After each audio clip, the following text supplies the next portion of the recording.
बाला साहब थोराट जी,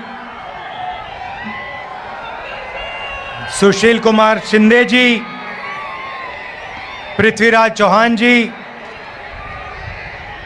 नरसैया आदम जी, प्रकाश यलगुलवार जी, महेश खोटे जी, उत्तम प्रकाश जी, सिद्धराम मैत्रे जी, हमारे कैंडिडेट्स प्रणीति शिंदे जी और मोहिते पाटिल जी, इंडिया अलायंस के स्टेज पे वरिष्ठ नेता, कांग्रेस के बब्बर शेर, प्यारे कार्यकर्ता, इंडिया अलायंस के कार्यकर्ता, भाइयों और बहनों, आप सबका यहाँ बहुत बहुत स्वागत। थोड़ा मेरा प्रोग्राम लेट चल रहा है, आपको कष्ट हुआ थोड़ा, इसके लिए मैं शुरुआत में ही माफ़ी मांगता हूं आपसे। मगर आज मैं आपको मज़े की बात बताने आया हूं।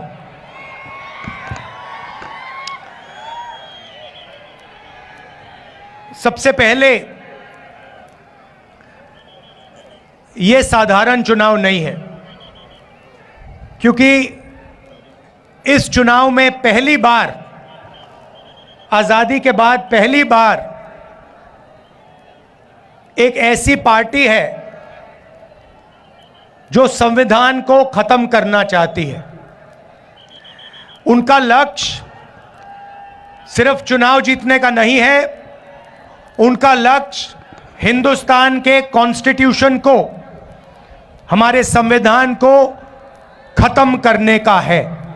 और हमारा लक्ष्य, कांग्रेस पार्टी का लक्ष्य, इंडिया अलायंस का लक्ष्य संविधान को बचाने का है और लोकतंत्र को बचाने का है। भाइयों और बहनों, इस देश में जो भी गरीबों को मिला है, जो भी प्रगति हुई है, पिछड़ों को, दलितों को, आदिवासियों को, जो भी गरीब लोगों को मिला है, वो संविधान के कारण मिला है। उसका वही कारण है। अगर ये लोग संविधान को खत्म कर देंगे तो हिंदुस्तान में गरीबों के लिए, किसानों के लिए, मजदूरों के लिए कुछ नहीं बचेगा। तो सबसे पहले आपसे यह कहना चाहता हूं कि पहली बार ऐसा चुनाव हो रहा है कि बीजेपी ने साफ सबके सामने कहा है, उनके एमपीओ ने साफ कहा है कि अगर हम चुनाव जीते तो हम हिंदुस्तान के संविधान को बदल देंगे। और मैं आपसे कह रहा हूं, उनसे कह रहा हूं, ऐसी कोई शक्ति नहीं है दुनिया में जो हिंदुस्तान के संविधान को बदल सके। अब देखिए, पिछले 10 साल नरेंद्र मोदी ने 22 लोगों को, सिर्फ 22-25 लोगों को लाखों करोड़ रुपए दिए हैं। 16 लाख करोड़ रुपए नरेंद्र मोदी जी ने हिंदुस्तान के सबसे अमीर 25 लोगों को दिए हैं कर्जा माफ करके। 16 लाख करोड़ रुपए कितने होते हैं मैं आपको बता देता हूं। जितना पैसा मनरेगा को 24 साल चलाने के लिए लगता है, या जैसे हमने कर्जा माफ किया था किसानों का यूपीए ने, तो अगर अब वैसे अगर 24 बार कर्जा माफ करो किसानों का, उतना पैसा नरेंद्र मोदी ने 22-25 लोगों को दिया है। आप सोच ही नहीं सकते, 24 साल का मनरेगा का पैसा 22 लोगों को। भाइयों और बहनों, हालत यह हो गई है कि जितना पैसा 22 लोगों के पास है, उतना ही पैसा 70 करोड़ हिंदुस्तानियों के पास है। एक तरफ नरेंद्र मोदी के 22 मित्र और दूसरे तरफ 70 करोड़ हिंदुस्तानी, दोनों के पास एक ही जितना धन है। दूसरा आंकड़ा देता हूं, हिंदुस्तान के 1% लोगों के पास, 1% लोगों के पास हिंदुस्तान का 40% धन है। यह हालत है,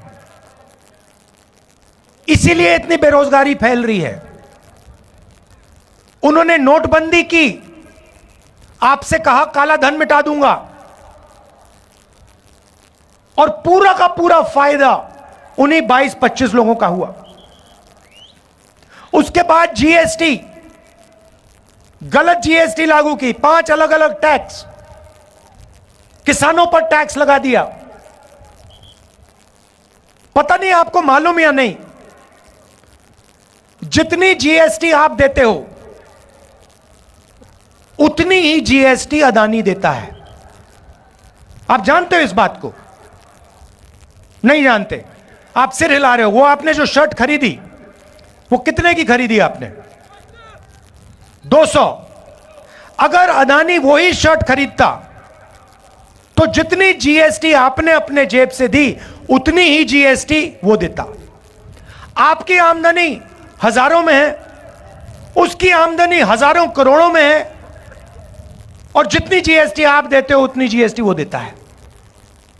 अब सवाल उठता है, जीएसटी का जो आपका धन है, जो आपके जेब में से निकल रहा है, उसका होगा क्या? कहां जाएगा वो धन? नरेंद्र मोदी जी ने साफ कर दिया कि उनके 10 सालों में वो पूरा का पूरा पैसा 20-25 लोगों के हाथ में उन्होंने दे दिया। उन्होंने अरबपति बनाए हैं, 30-40 उन्होंने अरबपति बनाए हैं। अब मैं आपको बताता हूं कांग्रेस क्या करने जा रही है। उन्होंने 20-25 अरबपति बनाए, हम करोड़ों लाखपति बनाने जा रहे हैं। अब आप कहोगे कैसे? मैं आपको यह बताने आया हूं कि कांग्रेस पार्टी, इंडिया गठबंधन चुनाव के बाद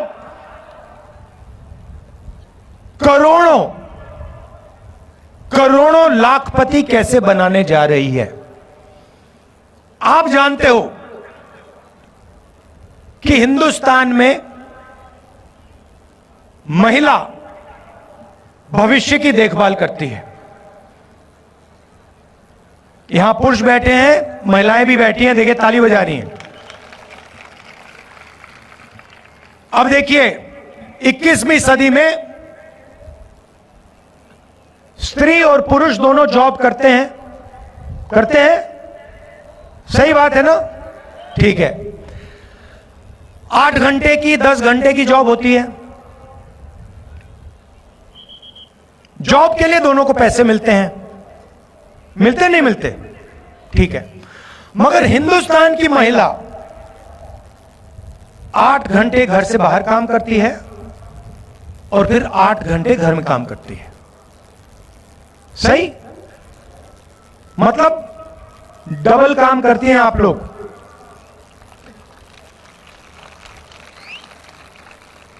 देखो महिलाएं ताली बजा रही है, पुरुष ताली नहीं बजा रहे। मगर सवाल यह है कि जो आप घर में काम करती हैं, भोजन पकाती हैं, बच्चों की देखभाल करती हैं, उसके लिए आपको कोई पैसा नहीं मिलता, कोई कॉम्पेंसेशन नहीं मिलती? कभी मिली आपको? नहीं मिली ना? वो तो आप काम फ्री में करती हैं। तो इसीलिए कांग्रेस पार्टी महालक्ष्मी योजना ला रही है। अब महालक्ष्मी योजना क्या है मैं आपको बता देता हूं।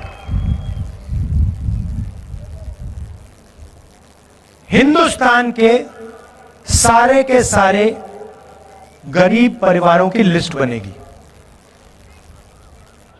हर जात के, दलित, ओबीसी, गरीब, जनरल कास्ट लिस्ट बनेगी और उस लिस्ट में से हर परिवार से एक महिला चुनी जाएगी। उसमें बीड़ी वर्कर्स होंगी, उसमें किसान के परिवार होंगे, उसमें मजदूरों के परिवार होंगे, छोटे कारीगर होंगे और उन महिलाओं को, करोड़ों महिलाओं को कांग्रेस पार्टी साल के 1 लाख रुपए बैंक अकाउंट में डाल देगी।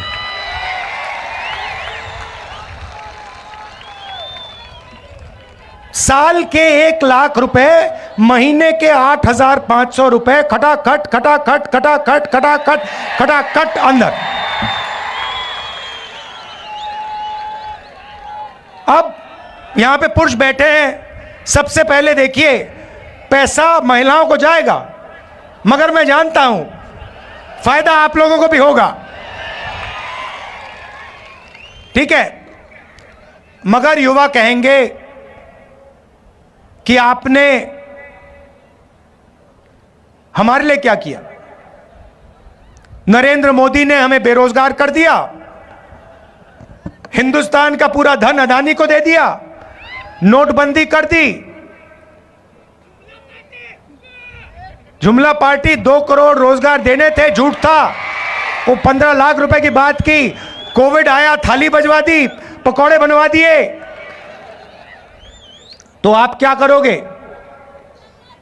अब मैं आपको बताता हूं। अमीर घर के बच्चों को, ये जो बड़े बड़े बिजनेस वाले हैं, इनके बच्चों को जॉब मिलने से पहले ये टेम्पररी नौकरी दिलवाते हैं। इसको अप्रेंटिसशिप कहते हैं, इंटर्नशिप कहते हैं। प्राइवेट सेक्टर में, पब्लिक सेक्टर में, सरकार में इनको एक्सपीरियंस के लिए काम दिया जाता है। जैसे अदानी की कंपनी में उसका बेटा काम करता है।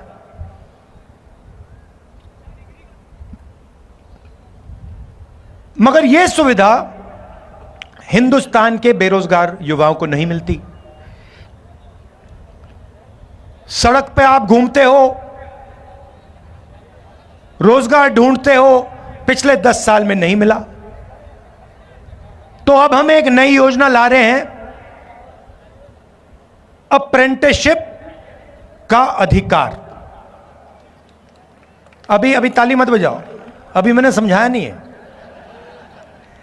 अप्रेंटिसशिप का अधिकार का मतलब, हिंदुस्तान में कोई भी graduate, diploma holder, university graduate, college graduate, इनमें से कोई भी सरकार से यह अधिकार मांग पाएगा। और जिस दिन उसने यह अधिकार मांगा, उस दिन सरकार को उसे पहली साल की नौकरी पक्की करके, गारंटी करके देनी पड़ेगी। जैसे मनरेगा में जॉब मांगा जा सकता है, काम मांगा जा सकता है, मगर मना नहीं किया जा सकता, वैसे ही हिंदुस्तान के ग्रेजुएट्स को पहली साल की नौकरी पक्की। अब पहली साल की नौकरी में क्या होगा और कहां होगी नौकरी? पब्लिक सेक्टर यूनिट्स में, HAL, BHEL, Indian oil, Hindustan petroleum, private कंपनियों में, सरकारी ऑफिसेज में, सरकारी अस्पतालों में ये नौकरियां दी जाएंगी। करोड़ों युवाओं की ट्रेनिंग होगी 1 साल की, और उस साल के लिए 1 लाख रुपए युवा के बैंक अकाउंट में जाएगा। 8,500 रुपए महीने के, 1 लाख रुपए साल के, हर ग्रेजुएट के बैंक अकाउंट में कांग्रेस पार्टी डालने जा रही है। तो इस प्रकार से हम करोड़ों लाखपति बनाने जा रहे हैं। अब यहां किसान बैठे हैं, इन दोनों योजना का आपका फायदा होगा, मगर हम वहां नहीं रुके। आपने नरेंद्र मोदी से दो चीजें मांगी, कर्जा माफी और कानूनी मिनिमम सपोर्ट प्राइस।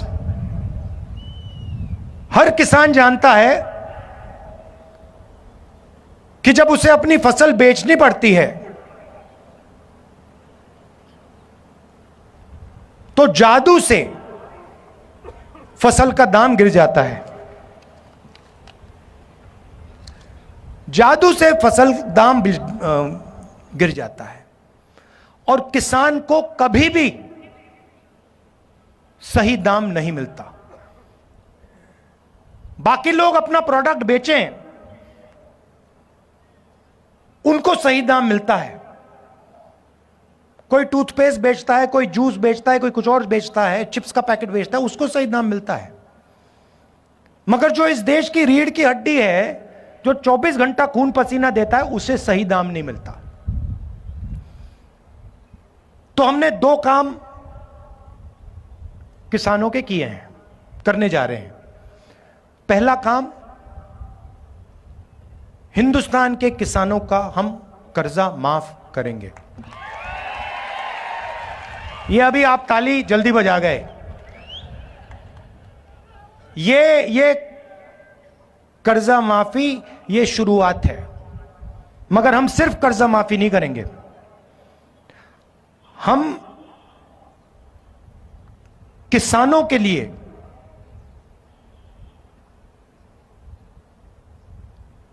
एक कमीशन रखेंगे और इस कमीशन का काम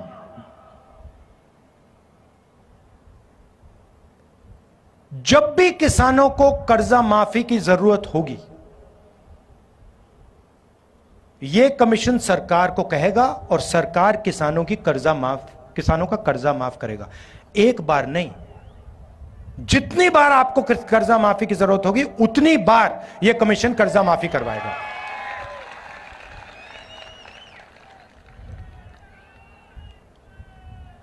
और पहली बार हिंदुस्तान की हिस्ट्री में कांग्रेस पार्टी ने निर्णय लिया है कि कानूनी मिनिमम सपोर्ट प्राइस हिंदुस्तान के किसानों को दी जाएगी।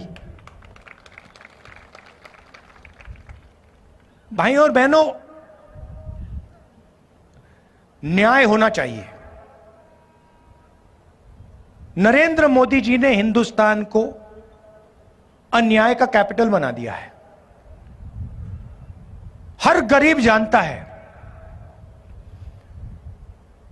कि जितना अन्याय आज हिंदुस्तान में हो रहा है उतना शायद पहले कभी नहीं हुआ, अंग्रेजों के समय भी नहीं हुआ।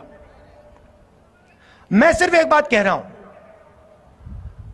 अगर अदानी जैसे व्यक्ति का कर्जा माफ हो सकता है और अगर नरेंद्र मोदी अदानी जैसे लोगों का कर्जा माफ करेगा, तो कांग्रेस पार्टी किसानों का, मजदूरों का, दलितों का, गरीबों का कर्जा माफ करेगी।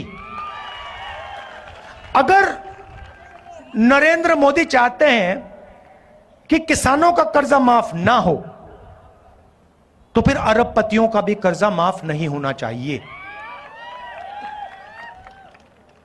जो उनके लिए होता है वो किसान के लिए होना चाहिए, जो उनके बेटे के लिए होता है वो गरीबों के बेटों के लिए होना चाहिए। मैं सिर्फ ये कह रहा हूं। और नरेंद्र मोदी जी का काम आपके ध्यान को इधर उधर करने का है। घबराए हुए हैं, डर गए हैं, क्योंकि जानते हैं कि इलेक्शन हाथ से जा रहा है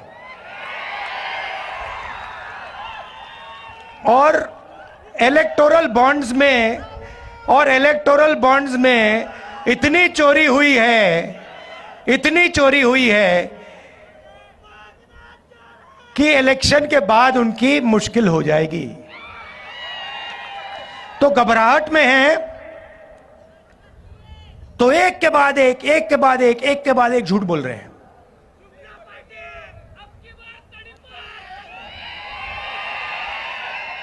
वो जानते हैं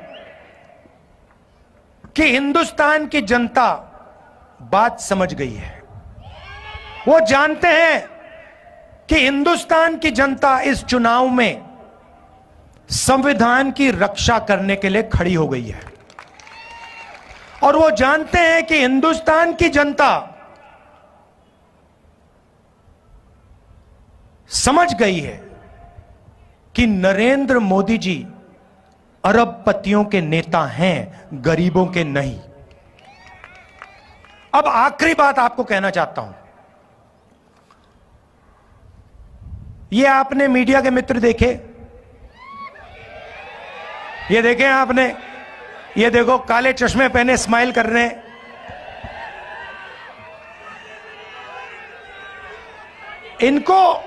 इनको आपने कभी भी किसानों की बात करते हुए सुना है, देखा है?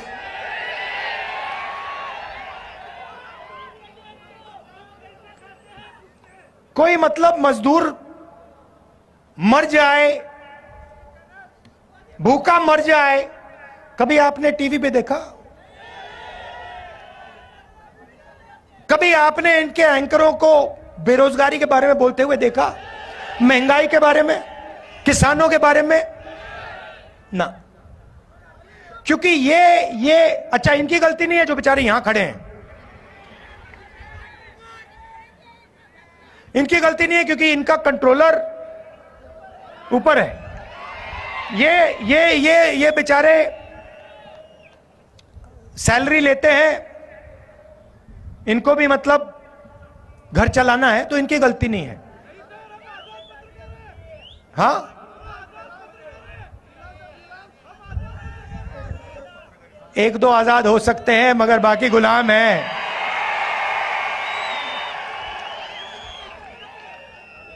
आजकल के हिंदुस्तान में पता नहीं लगता कौन सा मीडिया वाला आजाद है, कौन सा गुलाम है। तो ये आपकी बात तो कभी करते नहीं है। तो मैंने एक बात चेक की, मैंने कहा देखो देखते हैं, तो ये जो मीडिया कंपनीज है ना, इनके मालिकों की मैंने लिस्ट निकाली। मैंने कहा मैं देखता हूं ये हैं कौन लोग। उनकी लिस्ट निकाली और इनके जो एंकर्स हैं, बड़े बड़े एंकर्स हैं, नाम आप जानते हो, उनकी लिस्ट निकाली और आप हैरान हो जाओगे। लिस्ट में एक दलित नहीं था, एक आदिवासी नहीं था, एक ओबीसी नहीं था, एक गरीब जनरल कास्ट का नहीं था। ये आपके हैं ही नहीं।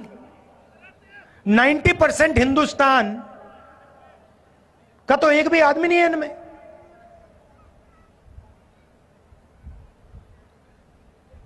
पिछड़े वर्ग के कितने लोग हैं हिंदुस्तान में? चुप हो गए सब। अच्छा, हिंदुस्तान में दलित कितने? 15%। आदिवासी कितने? 8%। पिछड़े वर्ग के लोग कितने? कोई नहीं जानता, मगर कम से कम 50%। कम से कम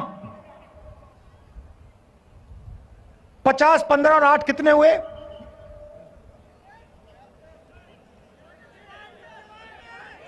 73। उसमें 15% माइनॉरिटी जोड़ दीजिए और 5% गरीब जनरल कास्ट जोड़ दीजिए, कितने हुए? 90 प्लस हो गए। 90% आबादी में से एक आदमी नहीं मिलेगा आपको मीडिया में। एक नहीं है, ये आपके हैं ही नहीं।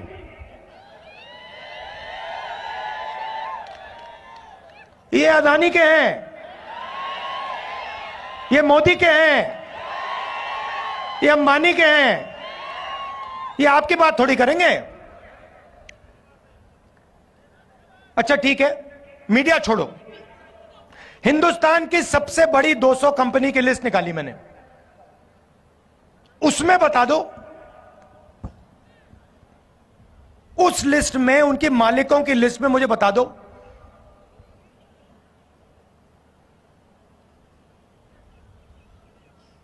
मराठा कितने, धनगर कितने, खटीक कितने, यादव कितने, बता दो। Zero, zero. 50% में से कोई नहीं, 15% में से कोई नहीं, 8% में से कोई नहीं, 90% में से कोई नहीं, सारे के सारे सीनियर मैनेजमेंट में कोई नहीं। अच्छा पता नहीं, शायद हिंदुस्तान के 90% लोग क्या, नहीं हमें मीडिया नहीं चाहिए, हमें हिंदुस्तान का कॉर्पोरेट इंडिया में भी भागीदारी नहीं चाहिए, तो ठीक है, फिर सरकार को देखते हैं। हिंदुस्तान की सरकार को 90 लोग चलाते हैं, आईएएस अफसर हैं, बजट को वो बांटते हैं, हर रुपया बजट का कहां जाता है वो निर्णय लेते हैं, 90 लोग लेते हैं। महाराष्ट्र में कितना पैसा जाएगा, सड़कों में कितना जाएगा, सेना को कितना मिलेगा, अग्निवीर होगा या नहीं होगा, ये सारे के सारे निर्णय ये 90 लोग लेते हैं। मुझे बताओ 90 में से पिछड़े वर्ग के कितने? 3। दलित कितने? 1। आदिवासी कितने? 1। और अगर आप बात समझना चाहते हो तो अगर हिंदुस्तान की सरकार बजट में 100 रुपए खर्च करती है तो ओबीसी, दलित, आदिवासी अफसर 6 रुपए 10 पैसे का निर्णय लेते हैं। आपकी आबादी 90%, आपकी भागीदारी 100 में से 6 रुपए 10 पैसा। और फिर नरेंद्र मोदी 24 घंटे घूमता रहता है, कहता है कि मैं ओबीसी हूं। और मैंने जाति जनगणना की जैसे बात छेड़ी, ये इसको बैठाया गया है। जैसे ही मैंने कहा कि देश में जाति जनगणना होना चाहिए, देश का एक्सरे होना चाहिए, दूध का दूध, पानी का पानी होना चाहिए, नरेंद्र मोदी कहते हैं हिंदुस्तान में तो कोई जात है ही नहीं, 2 ही जात हैं, एक अमीर है और एक गरीब है। अच्छा अगर 2 ही जात हैं तो भैया आप कहां के ओबीसी बन गए? तो जैसे ही हमारी सरकार बनेगी, जाति जनगणना हम पूरे देश में करवा देंगे। और इकोनॉमिक सर्वे और संस्थाओं का सर्वे, मतलब किसके पास कितना धन है, पिछड़ों के पास कितना धन है, पिछड़ों की क्या भागीदारी है, हर वर्ग की आबादी कितनी है, भागीदारी कितनी है, मीडिया में कितने हैं, कॉर्पोरेट इंडिया में कितने हैं, प्राइवेट अस्पताल के मालिकों में कितने हैं, यह काम हम करेंगे। अब जैसे ही मैंने ये देश के एक्सरे की बात की, वो नरेंद्र मोदी कांपने लग गया। जैसे ही मेरे, उसकी आदत है, जैसे उसको डर लगता है ना, वो झूठ बोलना शुरू कर देता है। जैसे ही उसको डर लगता है वो कभी पाकिस्तान की बात करेगा, कभी चाइना की बात करेगा। तो एक के बाद एक झूठ बोल रहा है, मगर इस बार नहीं निकल पाएगा।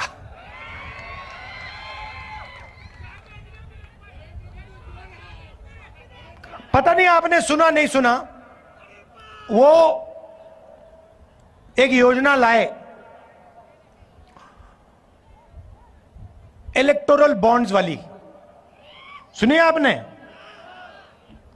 उसमें क्या किया, सबसे पहले कहते हैं कि इलेक्टोरल बॉन्ड से हिंदुस्तान में जो भ्रष्टाचार है वो खत्म होगा। और फिर क्या किया, कहते हैं कि जो भी पैसा देना चाहता है किसी भी राजनीतिक पार्टी को,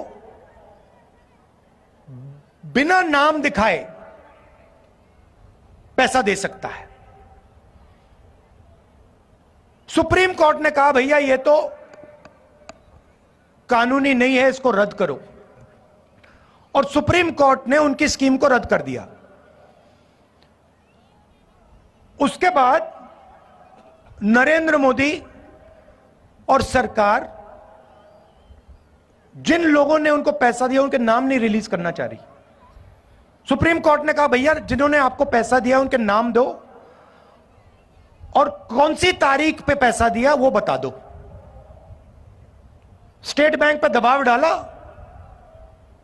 वो ये इंफॉर्मेशन रिलीज ही नहीं कर रहे थे। फिर इंफॉर्मेशन रिलीज होती है, पता लगा एक दिन किसी कंपनी पे सीबीआई की रेड होती है, कुछ ही दिन बाद वही कंपनी बीजेपी को करोड़ों रुपए देती है, सीबीआई की इंक्वायरी खत्म हो जाती है। बड़ा कॉन्ट्रैक्ट दिया जाता है, हजारों करोड़ रुपए का कॉन्ट्रैक्ट दिया जाता है, और कॉन्ट्रैक्ट मिलने के 10-15 दिन बाद वो कंपनी बीजेपी को हजारों करोड़ रुपए पकड़ा देती है। सड़क पे जो एक्सटॉर्शन कहा जाता है ना, जो सड़क पे एक्सटॉर्शन, गुंडे एक्सटॉर्शन करते हैं ना, हाँ, ये उन्होंने इंटरनेशनल लेवल पर शुरू कर दिया है। और जनता से कह रहे हैं कि मैं राजनीतिक फंडिंग के सिस्टम को साफ कर रहा हूं। आप कैसे साफ कर रहे हो? अगर आप साफ कर रहे होते तो आप कहते भैया जो भी पैसा दे रहा है नाम सामने रखो, कौन से दिन दिया, किसने दिया, हिंदुस्तान की पब्लिक को बताओ। मगर नहीं, मगर देश समझ गया है। और जैसे मैंने आपको शुरुआत में कहा, लड़ाई संविधान को बचाने की है, और अगर नरेंद्र मोदी अरबपतियों को पैसा दे सकता है, उनका कर्जा माफ कर सकता है, तो कांग्रेस हिंदुस्तान की महिलाओं को, हिंदुस्तान के युवाओं को, हिंदुस्तान के किसानों को पैसा दे सकती है और देगी। आप सबका बहुत बहुत धन्यवाद। नमस्कार, जय हिंद।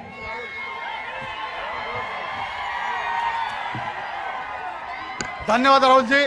यानंतर माननीय राहुल गायकवाड यांचं या ठिकाणी काँग्रेस पक्षामध्ये प्रवेश होतोय। मी काँग्रेस पक्षाचे नेते माननीय राहुलजी गांधी आणि माननीय नानाभाऊ पटोले यांच्या शुभ हस्ते या ठिकाणी सत्कार संपन्न होतोय। सर्व नेते मंडळी आणि आपले दोन्ही उमेदवार माननीय आमदार प्रणितीताई शिंदे